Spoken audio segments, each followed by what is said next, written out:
Hai xente que non recorda cando, como ou por qué comezou a falar galego. Eu sí, recordo perfectamente aquel 17 de maio. A profesora entrou na aula cunha bolsa grande no brazo e dixo: Bo día! Cada un no seu sitio. Faltan 10. Luis, que foi ao gaño. Perdona, profe, es que me dejó ya la profesora de Física y Química. Non pasa nada, Sensa. A lección de hoxe vai ser diferente. E sacou 2 cirios e prendeunos e dixo: Cerrad as persias, porfa.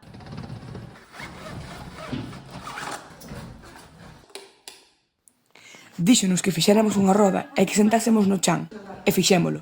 O que debe molar isto.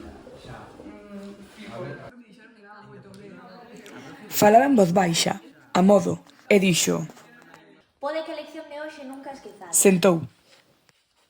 Levo moito tempo querendo facer isto, pero nunca me atrevi. Isto dixo sacando unha táboa de madeira que tiña o abecedario e os números pintados e un vaso que pousou no chan. Lembro a profesora dicíndonos: Hai xente que di que con estas cousas non se xoga. E digo eu, nos podemos xogar con calquer cousa.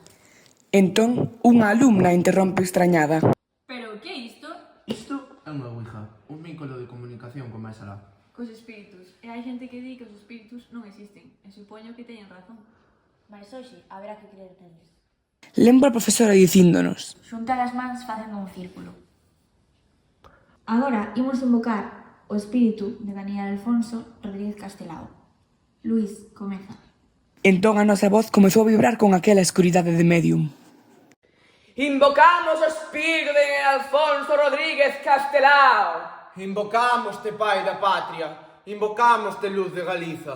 Faro da nazón de Breogán. Ven con nos ao noso círculo de hermandade. Ven a nosa terra. Moi ben, rapaces e rapazas. Agora, Luís e máis eu imos poñer o dedo índice en riba do vaso. Luís, por favor. Luís era eu, e puxen o meu ao lado do seu dedo sobre o vaso que estaba boca abaixo. Irmán Castelao, se estás entre nós, maniféstate. E entón sentín como o vaso comezaba a se mover cara ao S. Fixemos un... como se aquilo fose un milagre, e o vaso foi cara ao A, arrastrando o meu dedo cunha forza delicada. Logo U, D, e outra vez E, e T, E, R, 2 veces, e A. Saúde, terra. Saúde e terra, irmão Daniel. Hoxe estamos aquí reunidos na procura do coñecemento e sabedoría. Alguén lle quere facer algunha pregunta a Castelao? O silencio durou 10-15 segundos.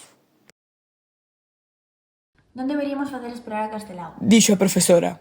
Sempre foi un home moi ocupado. E entón alguén preguntou: Está por aí Rosalía? o vaso moveuse outra vez. N, E, S, T, E, P, R, E, C, I, S, O, M, O, M, E, N, T, O, N, O, N. Estou só. Rosalía foi dar un paseo.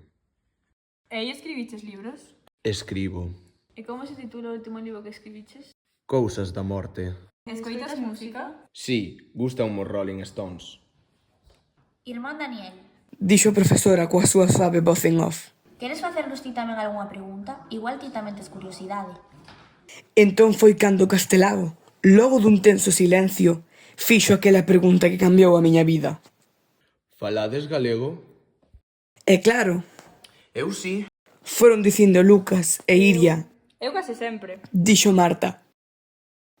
Entón todo o mundo empezou a mirar para min, que era o que faltaba, e dixen, co dedo tremendo encima do vaso, con moito respeto: Ay, yo no lo hablo Castelao. Pero mira, te juro que empiezo a hablarlo mañana mismito.